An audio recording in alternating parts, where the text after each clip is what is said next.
Good day, Algebra. It's been a while, but we're back with productivity. Going over our first objective in Unit 7, CO44, finding the greatest common factor of a set of monomials. Okay, that is a term that might be new for you. We'll kind of get into it heavily in CO45. But we're looking back at the concept of greatest common factor. And who can define for me greatest common factor? It's actually not the easiest thing to define. Like, we know what it is, but putting it in words. Callie? It's the smallest number that can fit into two different numbers. It's the greatest number that can fit into two different numbers. For example, the greatest common factor of, let's go, 6 and 15. The greatest number that can fit into them, or that can go into them, would be 3. Okay, 3. Oftentimes, greatest common factor is confused with least common multiple, which would be the smallest number that 6 and 15 can go into. Right, the LCM of 6 and 15 would be 30. We're talking about greatest common factor. Okay, so in the context of monomials, the greatest common factor would be the greatest, not number, but greatest term. Okay. We use that as like the help sheet thing. Any wise old owl can go on a help sheet. Yes, wise owls and keep. Oh, that sure if you want to. Yeah. The greatest term that goes into a set of terms. We use that word term twice, which is weird. We'll get into that. Okay, the greatest term that goes into a set of terms. So we're looking down here, 18x cubed, 27x squared, and 15x. I underlined this word monomials before. Each of these is a monomial, and they're also terms.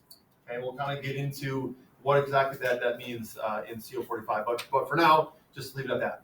Okay, so 18x cubed, 27x squared, and 15x. We're going to start by looking at our coefficients only, 18, 27, and 15. What is the GCF of 18, 27, and 15? The largest number that can go into all three of those. Jack?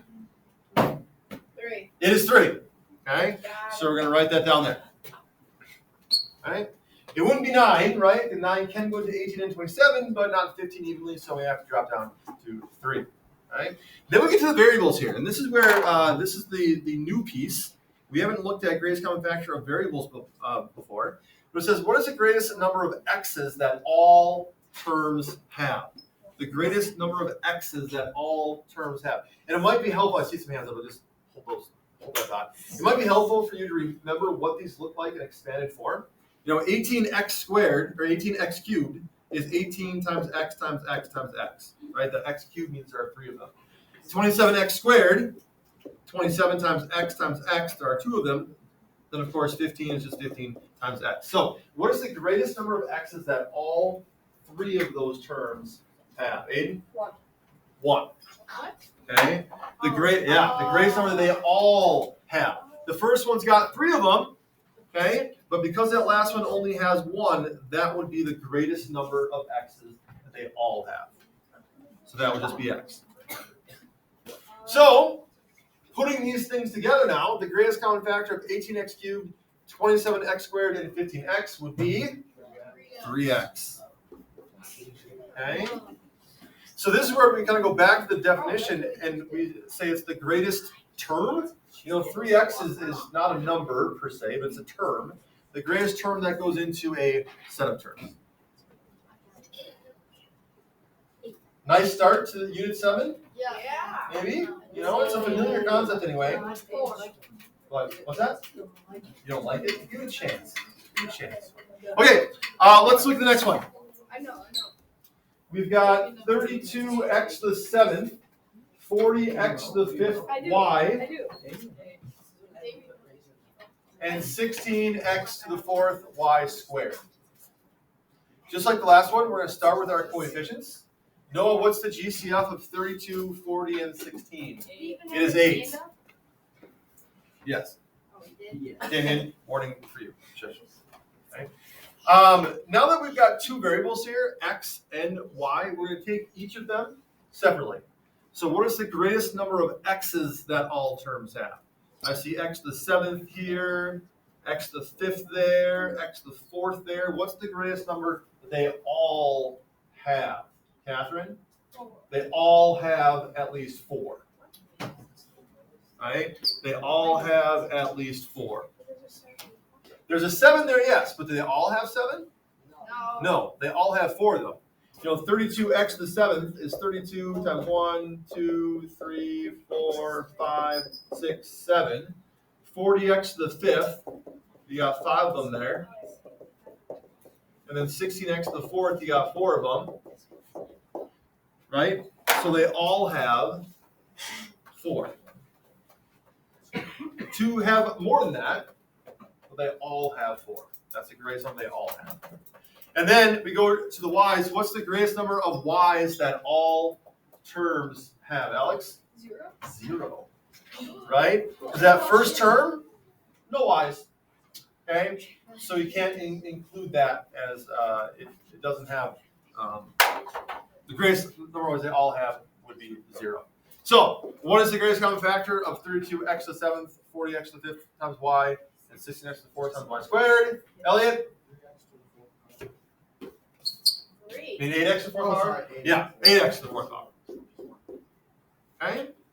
No y's are included in our answer because not all of them have a y. 3. Give the next one a go yourself.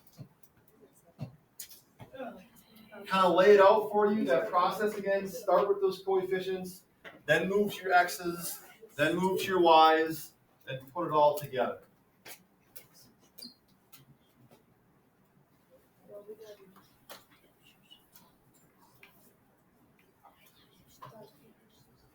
If you need a calculator, you'll be able to use one on this test.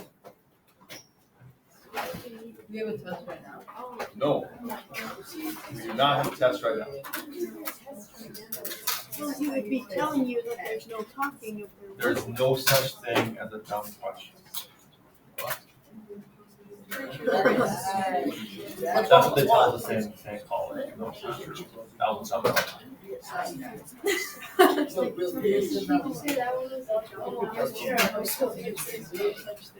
All right, what did you get for the GCF of 42, 14, and 70? What's the greatest common factor of those three numbers? Claire T. So we're only looking at the 42, 14, and 70 currently, but 7 is not the greatest common factor.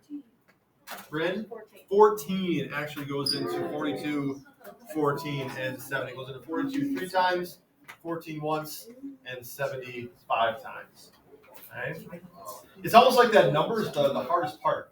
Usually variables are the things that complicate things, but in this case, that number is what most folks get wrong if they do. What's the greatest number of x's that all terms have? Again, that all terms have. Joey? 3. They all have at least 3. Okay, some have more than that, but they all have at least 3, so x cubed. And finally, what is the greatest number of y's that all terms have? We haven't heard from yet today. Wyatt? 0. None. Just like the last one. So, final greatest common factor of these 3 terms. Everybody? 14x to the 3rd. 14x to the 3rd power. Okay? No y's. If you put a y, that means they all have 1. Right? They don't. So you do not include y in your final answer. Okay? The comment was made earlier about the desire to play the number game. I think I have left you with a glorious opportunity to play the number game tomorrow with 25 minutes left to work and only a handful of homework questions. A handful of homework questions. Okay? Before we sign off, questions, comments, concerns, complaints, compliments, congratulations, or criticisms? Yes, Abe. Thank you. It has pigs on it. Anything else? 36. All right, folks, that's IMF. Don't forget to like and subscribe.